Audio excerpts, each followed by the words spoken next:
សូមស្វាគមន៍មកកាន់ Channel ជាសភនិតអពិសរនិទានរឿងព្រេងខ្មែររឿងតាច័ន្ទរំលាកមានរឿងមួយបានដំណាលថាកាលនោះ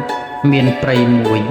ធំមានខ្លាសាហាវតែងខំមនុស្សជាច្រើននឹងចូលទៅរកបោចផ្ដៅវัวពុំបានគ្រានោះតាច័ន្ទក៏ចូលទៅបោចវัวក្នុងព្រៃនោះខ្លាវាលោតចេញពីក្នុងព្រៃ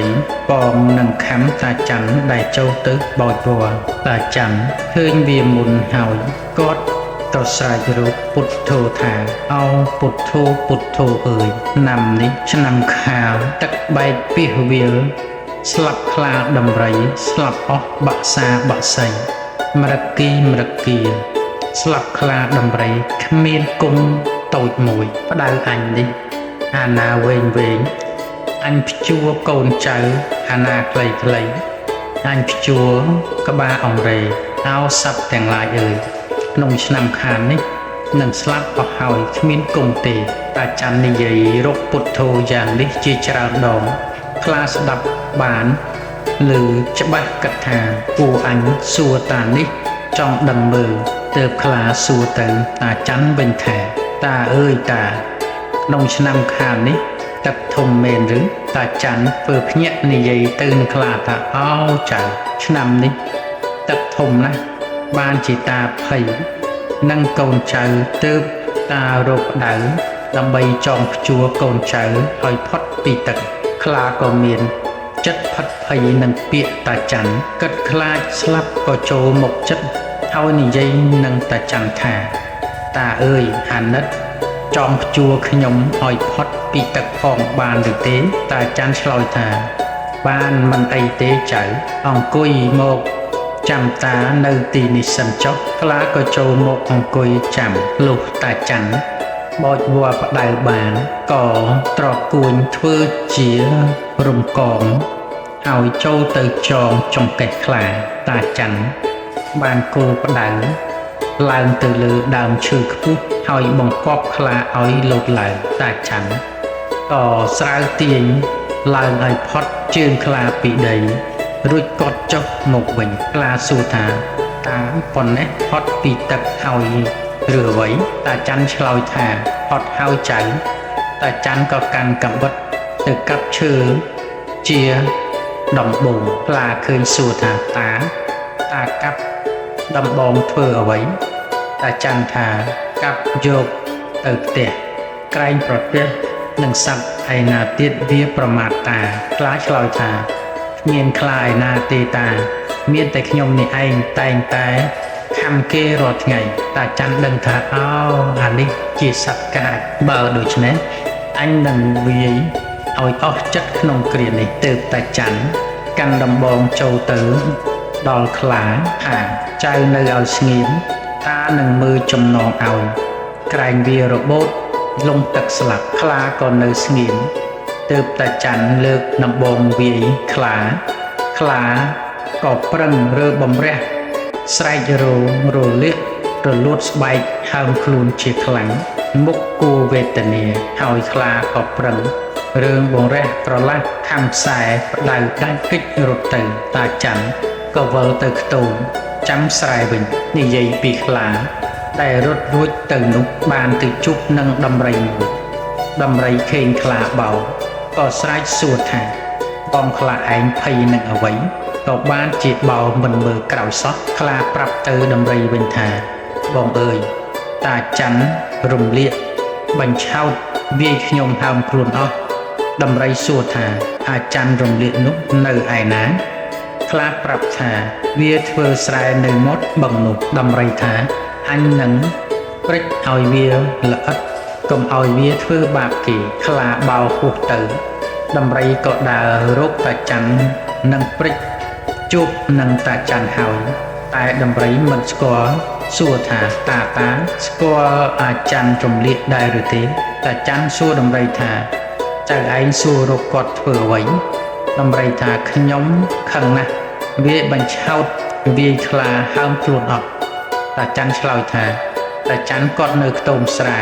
ក្រោយខាងកើតមាត់បឹងងខ្ទមគាត់សនោះឯងដំរីថាអាណិត ជូនខ្ញុំទៅបើខ្ញុំពេចវាស្លាប់បានរបស់អ្វីប៉ុន្មានខ្ញុំជូនតាទាំងអស់តាច័ន្ទឆ្លើយថាតាអរណាស់ចៅអើយប៉ុន្តែទឹកបឹងនេះជ្រៅណាស់តាទៅមិនរួចទេ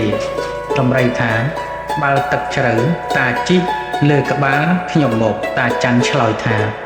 បើដូច្នោះទៅក៏ទៅតាច័ន្ទក៏កាន់កំបិតព្រាមួយទៅផងលុះទៅបានចម្ងាយមួយស្រែតាច័ន្ទក៏កាប់ក្បាលដំរី3-4កំបិតមុតចេញឈាមដំរីក៏គិចបោមកវិញដល់គោករលាស់ទម្លាក់តាច័ន្ទឲ្យដំរីក៏បោទៅជួបនឹងខ្លាឃ្មុំស្រែកសួរថាបងដំរីបោអ្វីក៏គ្មានមើលក្រោយសោះដំរីប្រាប់ថាបងខ្លាឃ្មុំអើយអាចារ្យរំលាកបញ្ឆោតកាប់ក្បាលខ្ញុំឈាមអស់ឯខ្លាឃ្មុំក៏ជួយខឹងដំរីហើយសួរទៅដំរីវិញថាអាចារ្យនោះវានៅឯណាដំរីប្រាប់ថា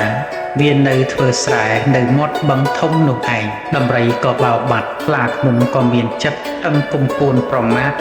នឹងខំបំបែកក្បាលតាច័ន្ទឲ្យស្លាប់លុះថ្ងៃក្រោយខ្លាឃ្មុំដើរទៅ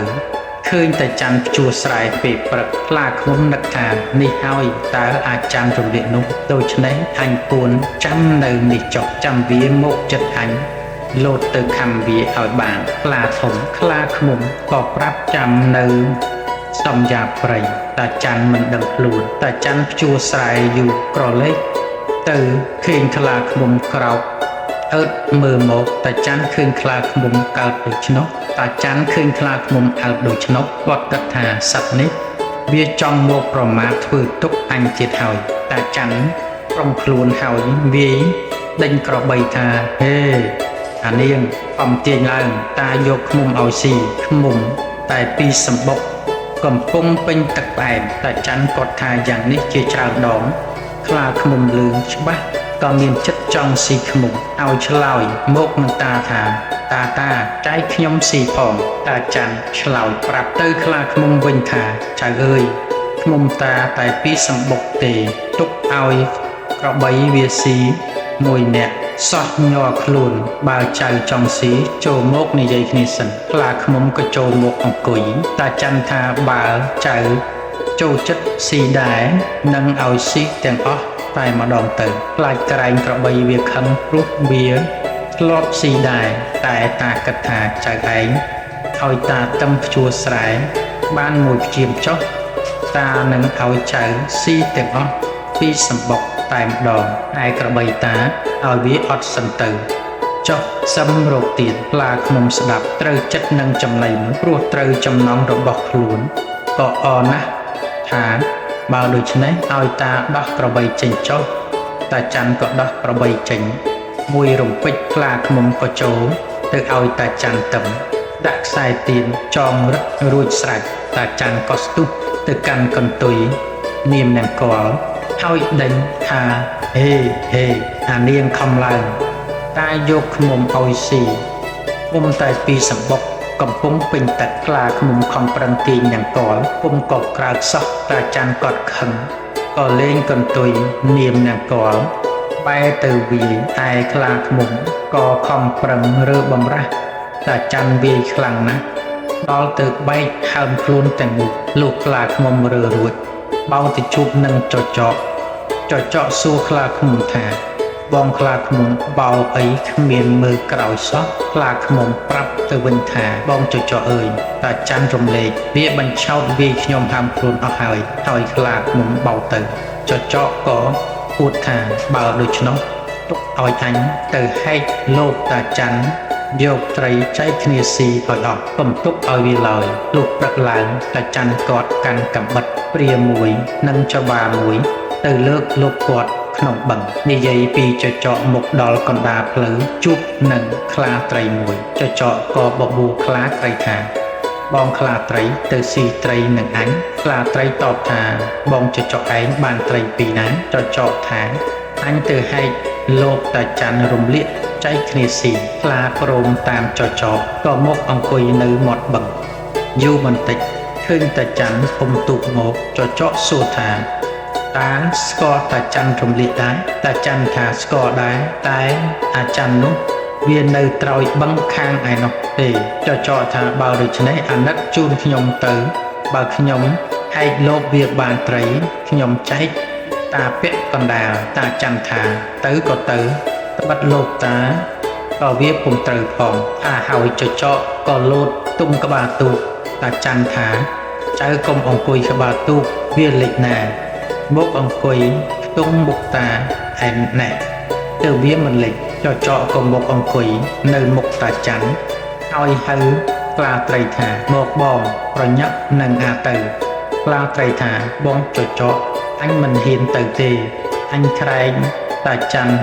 ឲ្យនេះចចកបែរមើលក្រោយថាមិនមែនទេ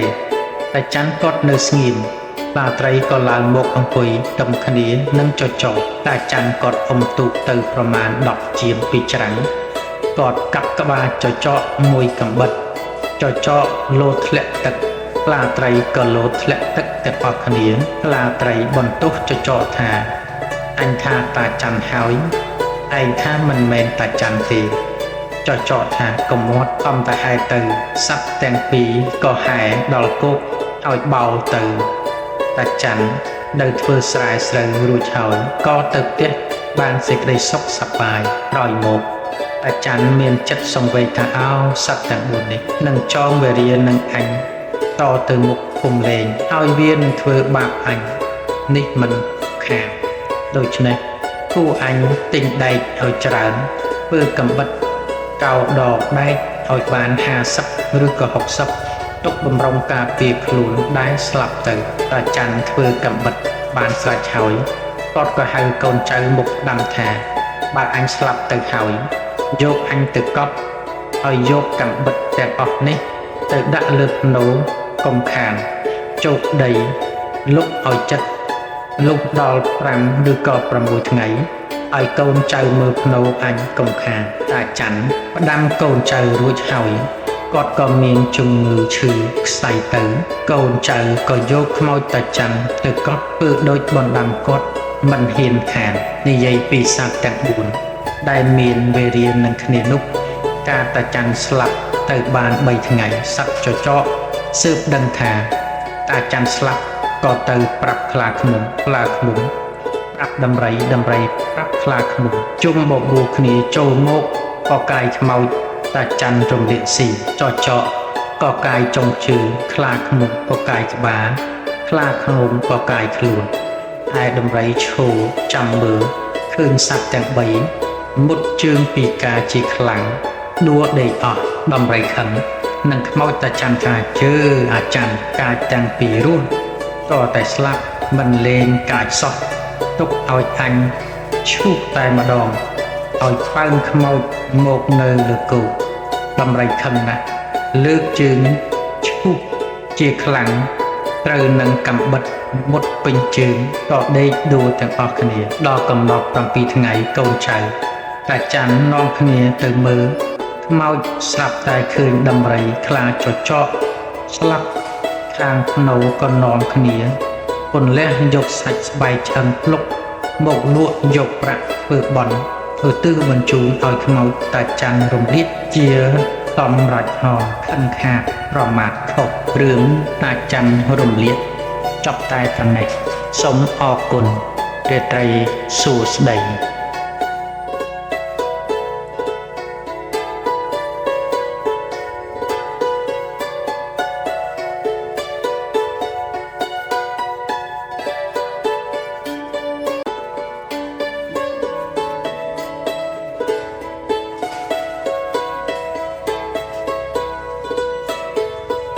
សូមស្វាគមន៍មកកាន់ Channel ជាសុភនិតនិទានរឿងព្រេងខ្មែររឿងអន្តរាយរិទ្ធនៃអសតរៈលោកអ្នកដែលបានឮឬទេចាស់តែនិយាយតគ្នាមកថាសត្វអសតរៈគឺសេះពីដើមមកជាសត្វវិសេសចេះហោះហើរដើរលើអាកាសបានតែតមកខាងក្រោយក៏ត្រូវគេកាត់សរសៃហោះចោលទៅដោយមានស្នាមនៅជើងអសតរៈជាផុសតាងស្រាប់តែពុំដឹងជាអ្នកណាកាត់ហើយកាត់នោះ តើដោយហេតុអ្វីពុំមានចែងច្បាស់លោកអ្នកដែលបានឃើញឬទេសត្វអសតរកញ្ចរិតមួយយ៉ាងជាប់ជានិច្ចគឺថាសត្វពពួកនេះតែជួបគ្នាវេលាណាតែងចូលទៅហិតមាត់គ្នាជាដរាបដែលវាប្រព្រឹត្តដូច្នេះដោយមានហេតុរឿងដើមដោយបដិចាស់ចាស់បានដំណើរមកថាក្នុងសម័យបឋមកាលនោះសត្វអសតរៈទាំងឡាយចេះហោះច្រៀងជ្រែលើអាកាសឥតទិសតតែសត្វទាំងនោះពុំទាន់កើតសម្បូរដោយសពថ្ងៃនេះទេមាននៅតែក្នុងវត្តជាយានជំនិះរបស់អ្នកបួសដែលកាន់ធម៌សុចរិតសម្រាប់ជិះហោះទៅយកចង្ហាន់នៅឧត្តរកុរុទ្វីបម្ដងមានសម័យថ្ងៃមួយនោះព្រះមហាក្សត្រចាប់អាមាត្យដាំបាយមធុបាយៈយកទៅប្រគេនលោកអ្នកបុស្សទាំងនោះលោកក៏ទទួលទុកដើម្បីឆាន់ដល់ពេលថ្ងៃត្រង់តែម្ដងឲ្យបានទុកដាក់យ៉ាងប្រយ័ត្នគឺលោកដាក់ក្នុងសម្រែកហើយចងព្យួរទុកយ៉ាងខ្ពស់ចិត្តដល់ទៅដំបូលកត់រួចលោកនាំអ្នកបុស្សជាបរិស័ទចូលទៅស្មឹងស្មាតសមាធិនៅក្នុងវិហារដើម្បីថ្វាយព្រះរាជកុសលដល់ព្រះមហាក្សត្រដែលជាម្ចាស់ទានលុះចប់កិច្ចហើយលោកក៏នាំបរិស័ទមកកាន់កត់វិញនៅឱកាសដែលលោកប្រជុំស្មឹងស្មាតសមាធិនោះសត្វអសតរៈធំក្លិនក្រអូបបាយមធុបាយៈទ្រាំពុំបានក៏ហោះចូលទៅក្នុងកត់ហើយគយគុណរោគត្រង់តាមក្លិនទៅឃើញបាយមធុបាយៈព្យួរទុកលើសង្រែកក៏យកមកបរិភោគអស់រលីងឥតសេសសល់ហើយហោះចេញទៅកាន់ទីកន្លែងរបស់ខ្លួនវិញលុះដល់ពេលថ្ងៃត្រង់លោកប្រជុំអ្នកបួសជាបរិស័ទដើម្បីចែកបាយមធុបាយៈនោះព្រោះជាបាយត្រកាលណាស់មានតែព្រះមហាក្សត្រទើបមានសោយលោកអ្នកបួសមកជុំគ្នាហើយក៏បង្គាប់ឲ្យសាមណេរមួយអង្គឲ្យឡើងលើធនំបង្ហូតសង្រេចចុះមកស្រាប់តែសាមណេរនោះស្រែកឡើងថាពុំឃើញមានអ្វីនៅក្នុងកញ្ជើលើសន្រែកទេថាហើយក៏ស្រែកខ្សែបង្ហូតសង្រែកនោះចុះមកលោកគ្រូចៅអធិការនឹកហួសចិត្តណាស់ក៏លាន់ប្រអប់ថាយីឯងអត់ចង្ហាន់ទាំងពីព្រឹកថាទុកពោះឲ្យទំនេរដល់ថ្ងៃត្រង់នឹងឆាន់បាយមធុបាយៈឲ្យពេញទំហឹងតែម្ដងព្រោះក្នុងមួយជាតិកម្របានបាយត្រកាបែបនេះឆាន់ណាស់អោកម្មអើយកម្មឥឡូវនឹងឲ្យដណ្ដាំបាយក៏មិនទាន់ព្រោះថ្ងៃជ្រេតត្រង់ទៅហើយអស់លោកនិមន្តទៅវិញចុះចាំស្អែកសឹមបិណ្ឌបាតឆាន់ទៅពួកអ្នកបួសនិមន្តចុះពីកត់លោកគ្រូចៅអធិការអស់ទៅរីឯលោកគ្រូចៅអធិការនាការមានហេតុនាំឲ្យវិតកៈដូច្នេះហើយក៏លោកនិមន្តចូលទៅក្នុងកត់សងំស្មឹងសមាធិដំឡើងមេឃរមិលមើលហេតុភេទទៅឃើញច្បាស់ថាមានសត្វអសតរៈមួយហោះចូលមកបរិភោគបាយមធុបាយៈនោះអស់ទៅទើបលោកហៅប្រជុំពួកអសតរៈទាំងប៉ុន្មានមកពិសោធន៍ក្នុងចំណោមអសតរៈទាំងនោះអសតរៈជាតួចោលក៏ចូលមកប្រជុំដែរតែអសតរៈទាំងប៉ុន្មាននាំគ្នាបដិសេធពាក្យចោទទាំងអស់ព្រះគ្រូចៅអធិការក៏ជ្រាបច្បាស់ថាតួអសតរៈណាក៏ចោលដែរតែមិនមែនបានផ្ចាញ់ផ្ចាទេដោយលោកពិចារណាទៅយល់ឃើញថាតួអសតរៈចំណេទៅមុខបើនៅតែមានរិទ្ធហោះហើរលើអាកាសបានដូច្នេះមុខជានឹងធ្វើអន្តរាយផ្សេងដល់ពួកមនុស្សខ្លាំងណាស់ទើបលោកមានពុទ្ធដីកាថាចាប់ដើមពីថ្ងៃនេះតទៅអញនឹងបន្ថយរិទ្ធឯងរាល់គ្នាឲ្យសមនឹងសភាពរបស់ឯងដែលល្មមទៅរួមជាមួយនឹងពពួកមនុស្សលោកបានលុះលោកបានប្រាប់ដូច្នេះហើយទើបលោកយកកំបិតកោវះកាត់សរសៃហោះរបស់សត្វអសតរៈទាំងនោះចេញហើយលោកប្រាប់ថាតាំងពីថ្ងៃនេះ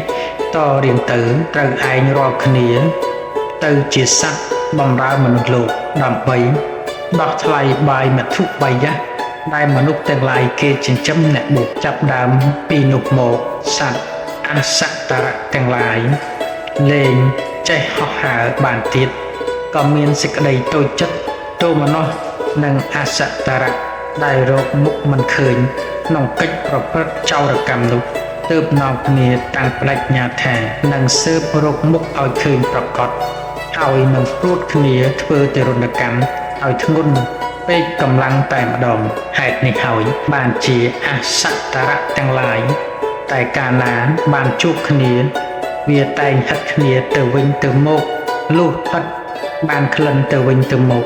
ឃើញដូចជាក្លិនមធុបាយយ៉ាងក៏ចោទគ្នាទៅវិញទៅមកហើយស្រែកប្រកែកដោយសំឡេងយ៉ាងខ្លាំងថាទេលួចគេវាគ្រាន់តែគេតន់វាក្រែលរឿងអន្តរាយរិទ្ធនៃអសតរៈចប់តែប៉ុណ្ណេះសូមអរគុណរាត្រីសួស្តី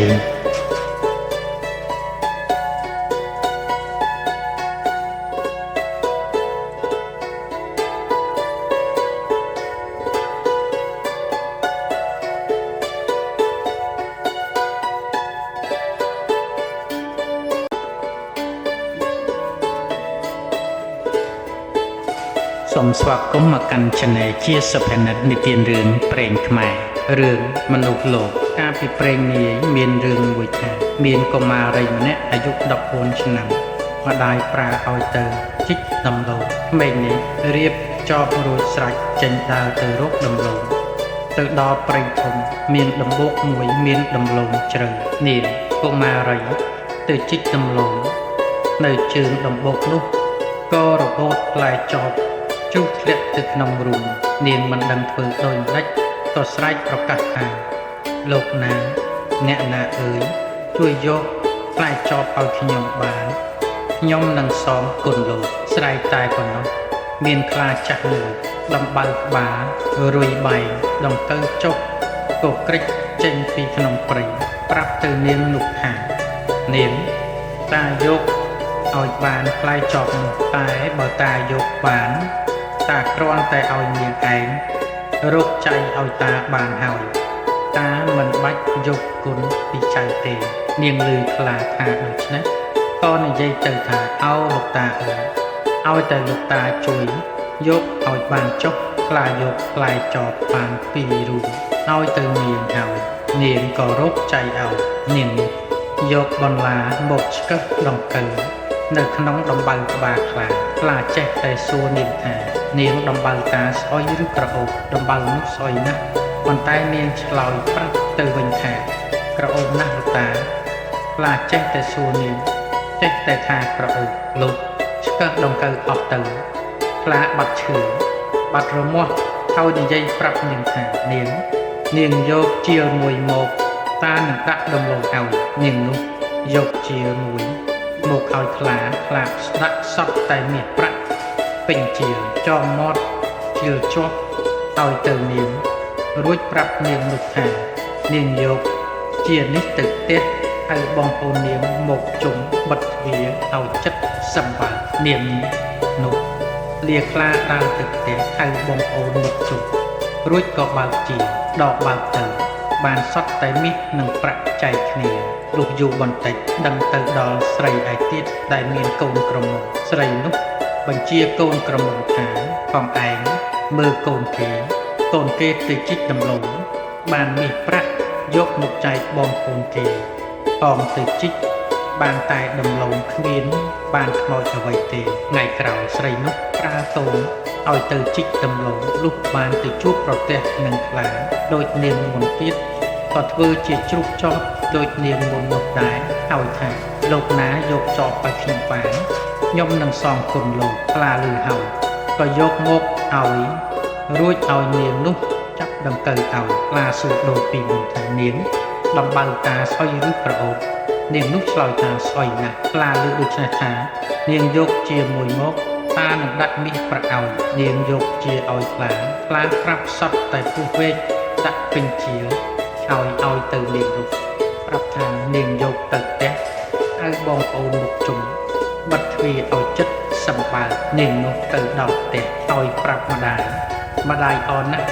ឲ្យបងប្អូនមកជុំត្រាំបិទទ្វាររួចបើកជាមើលពុះវែកចេញមកចឹកមនុស្សទាំងអស់ស្លាប់អស់ទៅចរចៅចំលៀបរេនបាត់ធុតរឿងមនុស្សលោកចប់តែប៉ុណ្ណេះសូមអរគុណរាត្រីទូស្ដី